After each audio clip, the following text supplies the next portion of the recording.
pessoal, meu nome é Fátima, sou fonoaudióloga da Secretaria Municipal de Educação, trabalho junto com a equipe de Educação Especial, atendimento educacional especializado. E vou falar um pouquinho para vocês, nesse momento, sobre desenvolvimento de fala e linguagem, porque muitas vezes os pais ficam na dúvida, né? Será que ele está desenvolvendo bem ou não está? Será que ele está tendo algum atraso? Como é que está esse desenvolvimento, tá? Em linhas gerais, a gente diz que a criança começa a balbuciar, percebe, por volta dos 6 meses, 8 meses, quer fazer o papapá, dadadá, e a gente começa a brincar, tá falando mamãe, tá falando vovó, e interpretar esses sonzinhos que a criança está emitindo. E isso é muito bom para o desenvolvimento, porque ela percebe essa ação, essa reação, né, conforme ela fala de toda a família, né? Por volta de 1 aninho, a gente espera que ela comece a falar as primeiras palavras, papá, mamã, muitas vezes para vovó, um pouquinho mais difícil para falar o vovó, eles falam bobó, né, tatá, então ela começa a falar as primeiras palavrinhas.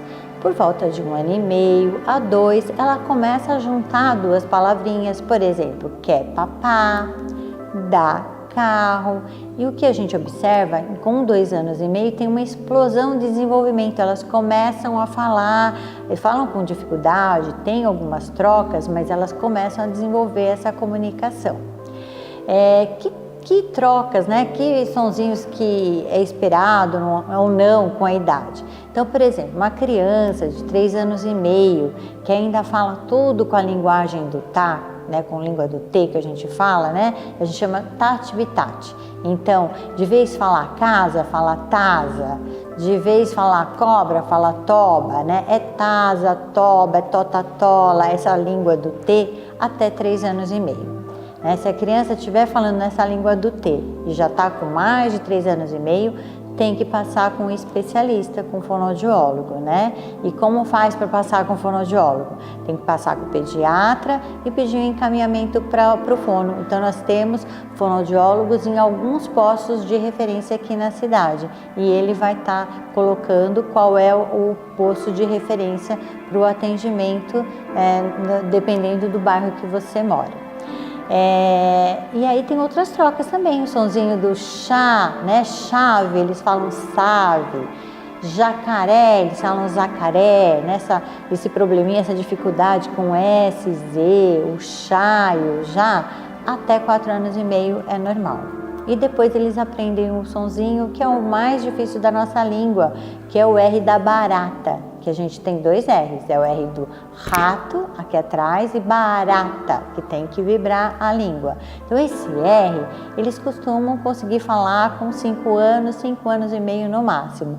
Então quando a gente tem lá uma criança que já está lá com seus 5 anos, 5 anos e meio e não está conseguindo falar esse R da barata, né, namorado, quer vibrar, a gente já tem que procurar um fonoaudiólogo para fazer uma avaliação. Às vezes a criança tem uma força de língua um pouquinho menor, não está adequado, então ela tem dificuldade em vibrar e aí ela não vai conseguir também falar o que a gente chama de encontros consonantais ou sílabas complexas, que é prato, prova, prima, blusa, planta. Então a criança, depois que ela aprende esse R da barata, ela vai conseguir falar esses sonzinhos, essas sílabas que são mais difíceis, né? Sílabas complexas. Então com 7 anos é um marco do desenvolvimento. Todas as crianças têm que falar corretamente, né?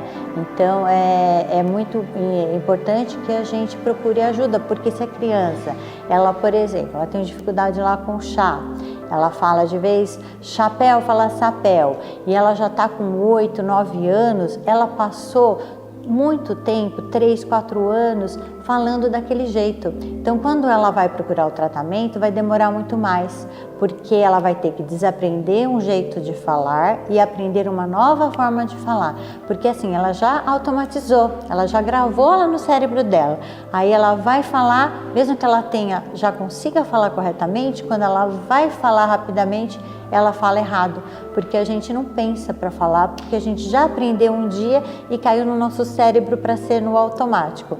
Então esse é o problema, quanto mais tempo a gente demora para procurar ajuda, mais tempo vai demorar para essa criança aprender a falar corretamente, né? Então, quanto antes procurar, melhor.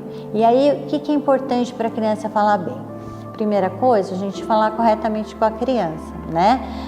Muitos pais acabam falando errado com a criança porque acham bonitinho, acham engraçado ou dão risada quando ela fala errado. Então ela começa a perceber que se ela falar corretamente, não vão achar mais ela engraçada e ela começa a fazer isso para chamar atenção e depois isso vira um problema lá para frente, porque ela falando errado, quando ela vai escrever, o que a gente faz? A gente repete para a gente mesmo, a gente chama isso de apoio na oralidade. Você fala, a professora está lá ensinando, né? Casa, aí você repete, casa, e aí você escreve. Se você fala tasa, você vai repetir, a professora vai falar casa, você vai repetir tasa e você vai escrever errado. Então isso acaba virando uma bola de neve, né? Fala errado, depois atrasa no desenvolvimento também da escrita. Então, para evitar este problema, a gente sabe que a gente falando corretamente com a criança, ela vai desenvolver um bom nível de fala de linguagem. Tá nomeando os objetos, nomeando as ações e vai dar desde pequenininho. A criança, ela começa a escutar a partir do 5º mês da gestação, né? Então eu costumo falar que não é louca a mãe que canta ou que conversa com a barriga, ela já está estimulando a criança, já está recebendo o estímulo auditivo, né?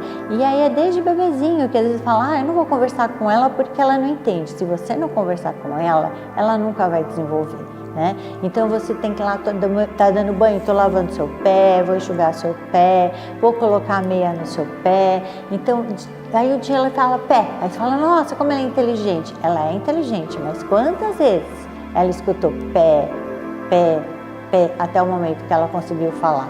Então é muito importante a gente estar nomeando os objetos, nomeando as ações, falando corretamente com a criança, né? Lendo para a criança, isso ajuda muito no desenvolvimento, né? E tomando cuidado para ela não ficar muito tempo exposta aos eletrônicos, né? Então hoje a gente tem feito uma campanha, todas as vezes que eu faço uma roda de converso com as famílias, né? Eu tenho conversado da importância da gente tomar cuidado para não deixar essa criança muito tempo na frente da televisão, porque às vezes os pais falam, às vezes tem coisas interessantes. Tem sim, a gente tem que selecionar, né? Mas a hora que ela está na frente da televisão, ela está recebendo muitas informações e ela não tá sendo posta a falar. Falar, a gente aprende falando, é que nem andar. A gente aprendeu andando e a gente caiu bastante. Então, esse fato de você tentar falar, você vai errar bastante e isso vai fazer com que você desenvolva a fala. Então, a gente tem muitas crianças com atraso por conta de não ter essa possibilidade de troca, de ter que falar mesmo. Então, assim, poder monitorar, né, o tempo que eles ficam no eletrônico, isso vai estar ajudando no desenvolvimento. Então, vale muito mais a pena você chamar a criança para uma atividade que você está fazendo, da sua rotina. Vamos colocar o prato, ajuda aqui a pegar a colher, separa isso. Então, ela vai estar aprendendo muito mais e vai desenvolver muito mais do que ficar na televisão muitas vezes em frente dos mesmos desenhos, com as mesmas falas de personagem e que não vai promover nenhum desenvolvimento para ela. É esse o recadinho de hoje. Obrigada.